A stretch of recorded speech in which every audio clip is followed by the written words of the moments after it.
अस्सलाम वालेकुम नाजरीन, मैं हूं आपके साथ राजा मुताल चौहान और आप मेरे साथ मेरे यूट्यूब चैनल पर मौजूद हैं। नाजरीन, बात कर लेते हैं टीटीपी तहरीके तालिबान पाकिस्तान के सरबरा की एक ऑडियो जो है वो लीक हुई है। एक फ़ोन कॉल जो है वो ऑडियो उसकी लीक हो चुकी है। और जो पता था पहले से ही बहुत सी चीज़ें पता थी वही हुआ, उसका सबूत मिल गया। इसे आप कह सकते हैं कि उसका सबूत मिल गया जो हमें पता था। बदअमनी की साजिशें की जा रही हैं। कहा जा रहा है अस्पतालों को उड़ा दें, स्कूल्स को उड़ा दें, 2 स्कूल्स उड़ा दें, 2 अस्पताल उड़ा दें और फिर कहेंगे हमारे घर जो है वो बर्बाद किए जा रहे हैं। उसके बाद आप लोग जो है वो फौजियों के घर जो है बर्बाद करें, अफ़सरों के घर बर्बाद करें, फौजी अफ़सरों के। तो इस तरह की जो है वो ऑडियो जो है वो लीक की गई है, लीक हुई है टीटीपी के सरबराह की। इस पर मैं ये कहना चाहूँगा कि ये सब जो है वो सहूलतकारी कहाँ से लेते हैं? हमारी आर्मी जो है वो इतने ज़्यादा फंड्स के बाद जो जितना उसके पास एमुनेशन या असला आता है, इन लोगों को इतना असला कहाँ से मुहैया होता है? और ये लोग जो है वो इस कदर ताकतवर कैसे हुए हैं? इस मुल्क में अपनी जड़ें जो है वो पुख्ता कैसे कर रखी हैं इन लोगों ने? यकीनन बॉर्डर जो है वो यूज़ होता है ऐसे कामों के लिए। और इसीलिए अफ़गान बॉर्डर पर जो है वो बाड़ लगाना काफ़ी ज़्यादा ज़रूरी है। उसके अलावा अफ़गान महाजरीन का जो है वो मसला जो है वो काफ़ी ज़्यादा अहमियत का हामिल है। अफ़गान महाजरीन को हमें मुल्क से जो है वो अब अपने मुल्क में भेजना चाहिए।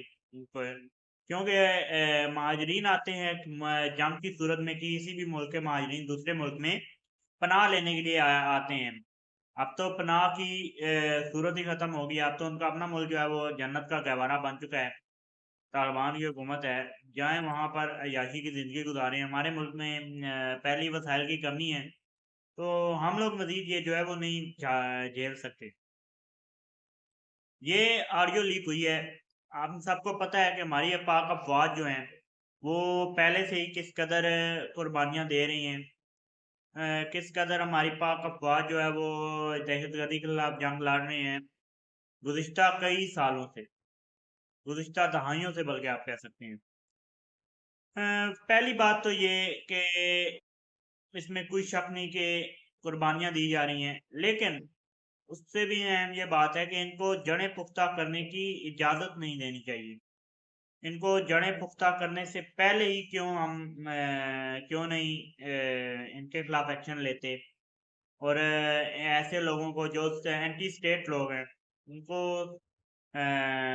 एंटी स्टेट होने का मामता जो है वो उनको सिला क्यों नहीं दिया जाता पहले ही से ही, जो उनका बनता है सिला। आप लोग समझ रहे हैं। तो इस तरह से हमें दहशतगर्दी के खिलाफ जंग में पाक अफ़वाज के साथ खड़ा होना चाहिए। और हमें दहशतगर्दी के खिलाफ जंग में अपना किरदार अदा करना चाहिए और दूसरी तरफ हुकूमत को चाहिए कि अफ़गान महाजरीन के मसले को जो है वो अच्छी तरह से हल करें, ना कि इस मसले को लटकाया जाए और आर्मी इदारों की और आर्मी लोगों की बातें सुनी जाएँ।